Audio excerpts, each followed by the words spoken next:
চিকিৎসা বিজ্ঞানের একজন বিশাল চিকিৎসাবিদ স্যার উইলিয়াম বয়েড উনি একটি স্মরণীয় বাণীতে উল্লেখ করেছেন, I wonder how man can live but I can't wonder how man can die. উনি খুব বড় মাপের একজন ডাক্তার ছিলেন, যিনি সারা জীবন গবেষণা করে এই একটি মন্তব্য উনি করে গেলেন, মানুষ যে বেঁচে আছে আশ্চর্যের ব্যাপার, কিন্তু মানুষ যে মরে যাচ্ছে এটা কোনো আশ্চর্য না, সাধারণ একটা নগণ্য বিষয়। সেই পরিপ্রেক্ষিতে আজকে সংকলন শুরু করছি। দেশে বিদেশে যিনি যেখান থেকে আমার সংকলনে যোগ দিয়েছেন সবাইকে আমার এবং আমার চ্যানেলের পক্ষ থেকে শুভেচ্ছা, স্বাগতম, অভিনন্দন জানাচ্ছি।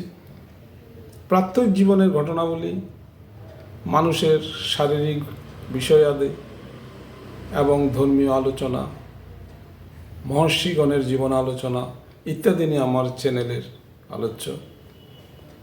আশা করি সংকলনটা পুরো দেখবেন এবং নিজেকে এবং নিজের দেহকে জানার জন্য এই বিষয়টা পড়ে নেবেন। আমাদের এই দেহটা একটা বিশাল একটা সমুদ্র স্বরূপ বা মহাসমুদ্র স্বরূপ একটা অবস্থা। সমুদ্রে যেরকম বিভিন্ন নদী, নালা, খাল, বিল ইত্যাদি গিয়ে সমুদ্রে পড়েছে এবং এই সমুদ্রের কোনো শব্দ নেই, ঠিক মানুষেরও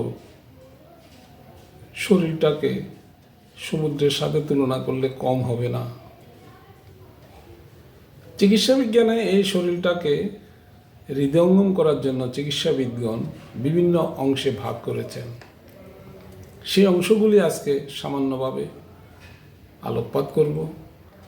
আপনি নিজের সম্পর্কে নিজে যদি জানেন আমার শরীরে কি আছে, কোথায় আছে, কিভাবে আছে, কি করছে, কেন বেঁচে আছি, তাহলে হয়তো আপনার কাছে একটু হলেও বুঝতে পারবেন নিজের শরীর বা দেহতত্ত্ব সম্পর্কে। চলুন এবার আমরা আমাদের শরীরটাকে যে বিভিন্ন ভাগে ভাগ করা হয়েছে তার সম্পর্কে সামান্য একটু আলোকপাত করে যাব। এই মানব দেহটাকে চিকিৎসা বিজ্ঞানীরা বিভিন্ন ভাগে ভাগে ভাগ করে প্রত্যেকটাকে তার কার্যাবলী, তার গঠন এবং কোন সিস্টেম বা তন্ত্রে কী রোগ হয় এইভাবে ভাগ করে নিয়েছেন। এই সামান্য ব্যাপারে আমরা জেনে নেব এই ভাগগুলো কিভাবে চিকিৎসা বিজ্ঞানীরা সম্পন্ন করেছেন। এর মধ্যে দেখা গেছে চিকিৎসা বিজ্ঞানীরা মানব দেহকে ভাগ করেছেন প্রথমে শ্বাসতন্ত্র, যেখানে শ্বাস প্রশ্বাস নিয়ে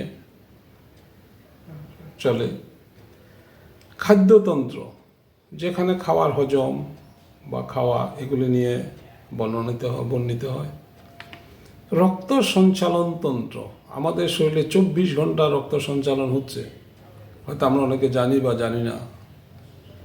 এই সঞ্চালনটা কীভাবে হচ্ছে ওই সিস্টেমে বা ওই তন্ত্রে এটা আলাপিত করা হয়েছে। হৃদয়তন্ত্র, হৃদয় মানুষের খুবই একটা ইম্পর্টেন্ট অর্গান।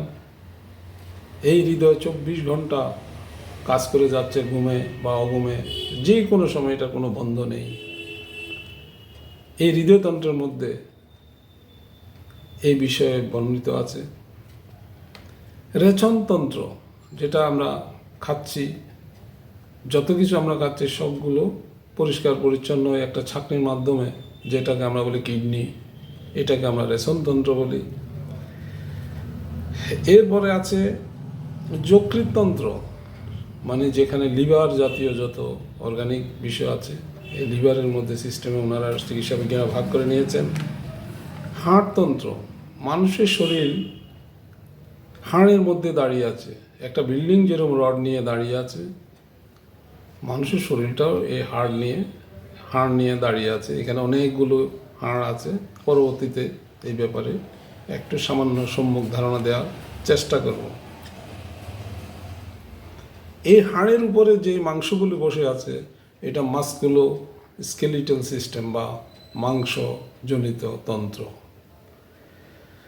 এরপরে আছে বিভিন্ন ধরনের গ্রন্থিতন্ত্র, যেমন আমাদের মুখ ভিজে থাকে, চোখে জল পড়ে, নাকে দিয়ে শ্লেষা বাইর হয়, এগুলি হলো গ্রন্থির কাজ। বা পেটের মধ্যে অনেক গ্রন্থি আছে, এটা হলো গ্রন্থি বা গ্ল্যান্ডুলার সিস্টেম। এরপরে আছে স্নায়ুতন্ত্র, এটা আমাদের ব্রেন বা সেন্ট্রাল নার্ভাস সিস্টেম।